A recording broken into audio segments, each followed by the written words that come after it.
guys, Laura Spaulding here with another episode of Getting Riches in the Niches, the channel where we talk about personal finance, business, and real estate tips.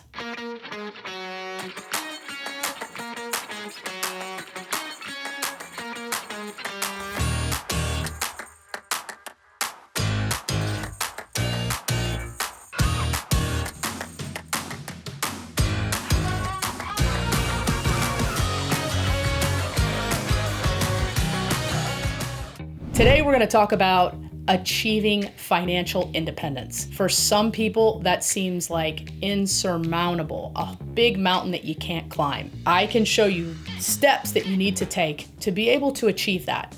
It all starts with your mindset. Once you get a mindset that you don't need a ton of stuff, you're only using and buying absolutely everything that you need. Get rid of all that excess. Do you really need the car payment? No, you could probably just buy a $5,000 car with cash and then you don't have a payment. Your insurance is going to be lower. So it's all about budgeting and getting your family on board with the ultimate goal of financial independence. There's a lot of people in W-2 jobs that have achieved this. There's a whole community about this called FIRE, Financial Independence Retire Early. I highly recommend that. There's also a great blog by Mr. Money Mustache.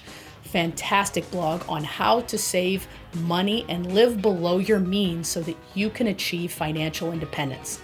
Another great tip that you can get from there is, do you really need that $150 a month cell phone bill? There's other cell phone services that are not in the big three that you can get the same service with a lot cheaper, maybe half the bill. You don't need to pay $150 a month for that. Do you really need to buy new clothes every single month?